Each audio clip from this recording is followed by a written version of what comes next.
खुलुमबाय रायजोफोर दिनै मोनाबिलिनि खौराङाव फिन खेबसेबाव बयखौ बरायनानै लाग्रोबाय। दासिमनि खौरांफोरा जाबाय।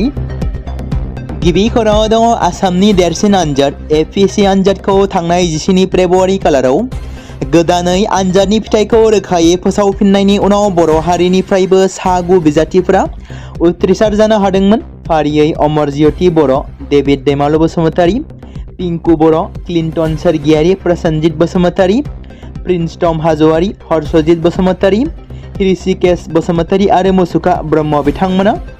बेनि गेजेरावनो आसाम पाब्लिक सार्भिस कमिसन थामहिनबा एपिएससिनि CCE आनजादाव दतमा दखरा दुलाराय बर' फरायसा आफादनि सिङाव थानाय बंसिगाव गामिनि मुसुखा ब्रह्मआ फाइनान्स सार्भिस ग्रेड 2 महरै उथ्रिसार जानो हानाय बिथांखौ मैया क'क्राझार जिल्ला दुलाराय बर' फरायसा आफादनि मोनसे हानजाया लोगोसे दतमा दखरा दुलाराय बर' फरायसा आफादनि मोनसे हानजाया जथायै थांनानै बिथांनि नखराव बिथां मुसुखा ब्रह्मखौ लोगो हमनानै आर'नाइजों बरायहैनाय लोगोसे बिथांनि दिथागिरिफोरखौबो आर'नाइजों बरायहैनाय हाबाफारि लानाय जादों। आसाम हादोरसानि बाहेराव सासे असमिया सुबुंनि आरोबाव मोनसे सोमोनांथाव थासारियाव जिउ गोमानाय जाथाय खौरां मोनदों। बे जाथाया गासै ओनसोलावनो दुखुनि थासारि लाबोदों। थैनाय सुबुंखौ धेमाजि जिल्लानि बिजयपुर गामिनि सयकिया होननानै सिनायथिनाय जादों। जाय सुबुङा थांनाय 14 फेब्रुवारि खालि खामानि मावनो थाखाय न'निफ्राय केरेलायाव थांदोंमोन। बेनि उनाव बिथांनि नखरनो खौरां हरनाय जादोंमोन दि बिथांखौ जिउ फोजोबनायनि हुमखि मोनदों।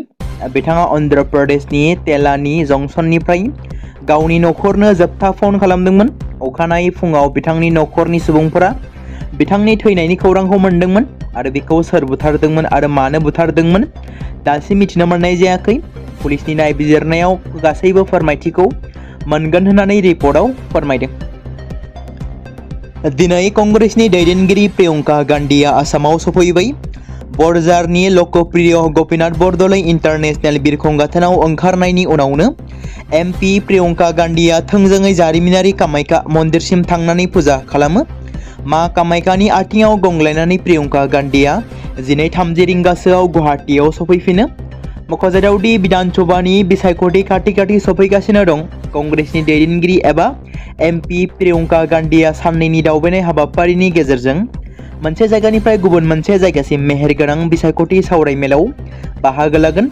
मख'नो गोनांदि फैबाय थानाय आसाम बिधान सभा बिसायख'थिनि थाखाय प्रियंका गान्धीखौ कंग्रेस दोलोनि बिजाथि सायख'नाय कमिटिजों लोगोसे स्क्रिनिं कमिटिनि गाहाय बिबानबो होनाय जादों।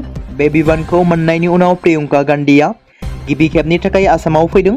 बिथाङा फैबाय थानाय बिसायख'थिनि थाखाय बिजाथि सायख'नायाव मैखोमै बिफाव लागोन।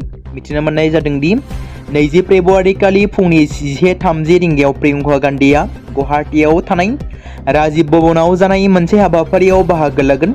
राजीव भवनाव प्रियंका गान्धीआ फुंनि 11:30 रिंगानिफ्राय सानजौफु 12 रिंगासिम बिसायख'थि कमिटिनि मेलाव बाहागो लागोन। बेनि उनाव बियो सानजौफु 12 रिंगायाव फिन मोनसे सुबुंगमायाव बाहागो लागोन होनना मिथि मोनदों। बे समाव बर'नि मुंदांखा इउटुबार बि-बयसआ मोनसे इमोशनेल भिडिअ होनायखौ नुनो मोनदों। जेराव थांनाय सानखालि बिथाङा गावनि फेसबुक एकाउन्टनि गेजेरजों मोनसे पस्ट एबा रिल्स भिडिअ शेयार खालामनायखौ नुनो मोनदों। जेराव बिथांनि रिल्स भिडिअ एबा पस्टआव गोबां सुबुंफोरा एबा बि-बयसखौ मोजां मोनग्रा फेन्सफोरा एबा सुबुंफोरा बिथांखौ सोंहरदों दि मा जाहोनाव बेबादि पस्ट खालामखो। नाथाय बिथाङा पस्टनि केप्शनाव लिरनानै होनाय बायदिब्ला आनजादाव हायैनि थाखाय बेबादि दुखु जादों होनना बिथाङा लिरदों। ड्राग्सनि बेरेखायै काछार पुलिसनि फिन आरोबाव गोख्रों अपारेशना सोलिदों। थांनाय मोनायाव मोनसे आन्दो सुलुंनि सायाव बिथा खालामनानै लखिमपुर समा जिल्लार पुलिस सुपारिनटेन्डेन्ट प्रिथिबराज राजकुमारनि दैदेननायाव पुलिसआ मेहरपुर बाइपासाव सिग्रोमो आरो गंसे गारिनिफ्राय गोबां बिबांनि हिर'इनखौ बोखांनो हादों। जेराव मारुति सुइफ्ट डिजायरखौ नागिरनायाव पुलिसआ गारिनि थाखोमानाय कम्पार्टमेन्टनिफ्राय हिर'इन गोनां गासै मोन 55 साबोननि बाक्सुफोरखौ बोखांनो हादोंमोन। बाक्सुनिफ्राय गासै 675 ग्राम हिर'इनखौ बोखांनो हायो। जब्द खालामनाय हिर'इननि बेसेना 45 मिलियन रांसो जागोन होनना मिथिनो मोनदों। बेराफारसेथिं पुलिसआ ड्राग्स जगायनायनि दायाव सासे सुबुंखौबो खायो। हमजानाय सुबुंखौ सन्जीब आहमेद लास्कार होनना सिनायथि मोननाय जादों। पुलिसआ नायबिजिरनायखौ खालामगासिनो दं होनना रिपर्टआव फोरमायदों। सासे आइजो इउटुबारा सनिबारखालि दाबि खालामदों दि दिल्ली मुलुगसोलोंसालिनि नर्थ केम्पासाव मोनसे हेंथा हानजा सुरनायनि समाव बिखौ गाग्लोबदोंमोन आरो बिखौ नारसिननानै लांनो नाजादोंमोन। फारसेथिं मोनसे फरायसा हानजाया बे अजदखौ नेवसिदों। फारसेथिं दिल्ली मुलुगसोलोंसालि थामहिनबा DUनि भाइस चेन्सेलर जगेश सिंह बिथाङा बुङो दि बे जाथाया साननो गोनां आरो समाजारि गोरोबलायनायखौ लाखिनाया साफ्रोमबो सुबुंनि बिबान। दुलाराय भारत फरायसा आफाद थामहिनबा एसाया बुंदों दि UGCनि नेमखान्थिखौ लानानै सोमावसारनाया गोजोनै आरो इउटुबारा जाथायथिलियाव थांनानै सासे खौरांगिरिजों मोगा-मोगि जानायनि उनाव बे मावथिफोरा आखाय होदोंमोन। बे अजदफोरखौ नंखाय आरो थुलुंगा होजानाय होननानै बुंदों आरो बेनि सानै सोद्रोमाखौ उनाव पुलिस थानायाव लानानै थांना सिगि-सग' खालामनाय जादोंमोन।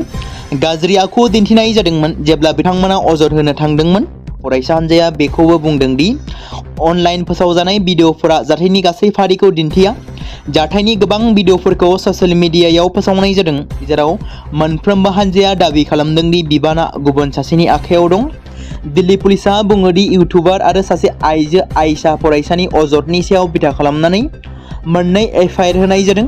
आइजो इउटुबारा बुङो दि बियो UGCनि गोदान नेमफोरखौ मावफुंनो दाबि खालामनानै सोमावसारनायखौ खालामदोंमोन आरो बिनि मुंखौ सोंनायनि उनाव गाग्लोबदोंमोन होनना मिथिमोनदों।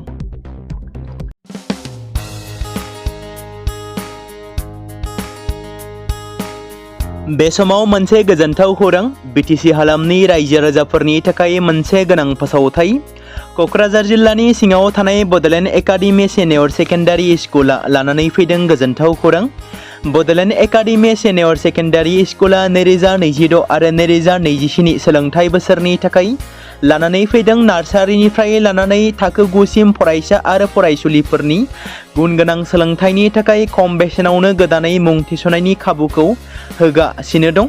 मख'जाथावदि क'क्राझार जिल्लानि हल्टुगाव आउटपस्टआव थानाय क'क्राझार तिनिआलिनि बड'लेण्ड एकाडेमि सिनियर सेकेन्डारि स्कुला गुनगोनां सोलोंथाइ होनायजों लोगोसे थाखो 9 नि थाखाय इलेक्टिभ साबजेक्ट महरै मेथामेटिक्स, जिअ'ग्राफि, हिन्दी, हिस्टरि बायदि आयदाखौ लानो हागोन। मोजां सोलोंथाइ लानायनि अनगायैबो बड'लेण्ड एकाडेमि सिनियर सेकेन्डारि स्कुलाव उफ्रा सोलोंथाइ हिसाबै environment field study, English speaking course बायदिखौ लाफानानै सोलोंथाइ लानो हागोन।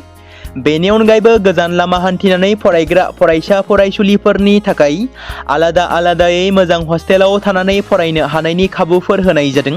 बेनि थाखाय नोंथांमोना आबुङै मिथिबावनो थाखाय एबा थोंजोङै फोनांजाब खालामहर 9101 488 399 जानबुं नम्बराव।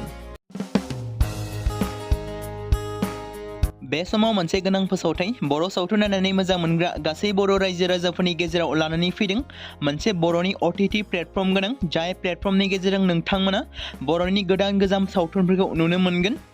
थांनाय माखासे बोसोर सिगां बर'नि गेजेराव लानानै फैनाय निउबो एप बायदिनो फिन आरोबाव लानानै फैदों बर' रायजो राजाफोरनि थाखाय।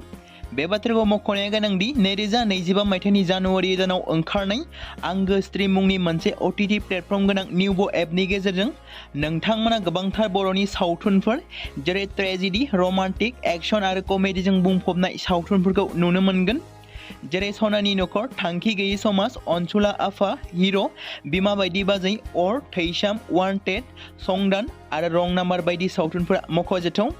बेफोर सावथुनफोरखौ नायनो थाखाय नोंथांमोना गिबियावनो आंगो स्ट्रिम एपखौ गावनि मबाइलाव थानाय प्ले स्ट'रनिफ्राय डाउनल'ड खालामनानै लोगोसे इनस्टल खालामनानै गावनि मबाइल नाम्बारजों लगइन खालामनानै लाग्रोनांगोन। बेनि उनाव नोंथांमोना गोबांथार नुनो मोनै सावथुनफोरखौ गुगोल पे, फन पे आरो पेटिएमजों रं नाम्बार सावथुनखौ नायनो थाखाय 60 रां आरो संदान सावथुनखौ नायनो थाखाय 80 रां, वान्टेड सावथुनखौ नायनो थाखाय 60 रां, थैसाम सावथुनखौ नायनो थाखाय 60 रां बेबायदिनो गोबांथार नुनो मोनै सावथुनफोरखौ नायनो थाखाय सुबिदा खालामनानै होदों आंगो स्ट्रिम प्लेटफर्मा। फिन नोंथांमोननि गेजेराव फोरमायबावनो लादों बर' सावथुन नायनानै मोजां मोनग्रा गासै बर' रायजो राजाफोरनि गेजेराव लानानै फैदों मोनसे बर'नि OTT प्लेटफर्म गोनां, जाय प्लेटफर्मनि गेजेरजों नोंथांमोना बर'नि नुनो मोनै सावथुनफोर जेराव गोजाम सावथुनफोरखौ नुनो मोनगोन। बे बाथ्राखौ मख'नाया गोनांदि 2025 मायथाइनि जानुवारि दानाव दिहुनजानाय आंगो स्ट्रिम मुंनि मोनसे OTT प्लेटफर्म गोनां एपनि गेजेरजों नोंथांमोना गोबांथार बर'नि ट्रेजेडि, रमान्टिक, एक्शन आरो कमेडिजों बुंफबनाय सावथुनफोरखौ नुनो मोनगोन। जेरै रं नाम्बार, संदान, वान्टेड, थैसाम, अर, बिमा बायदि बाजै, हिर', अनसुलाफा, थांखि गैयि समाज, सनानि नखर बायदि बायदि सावथुनफ्रा मख'जाथाव।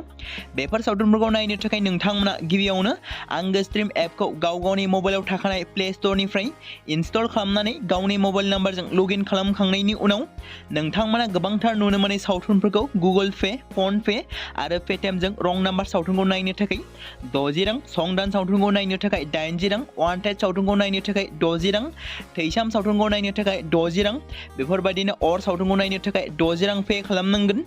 बेबायदिनो गोबांथार नुनो मोननाय बर' सावथुनफोरखौ नायनो थाखाय सुबिदा खालामनानै होदों आंगो स्ट्रिम प्लेटफर्मआ।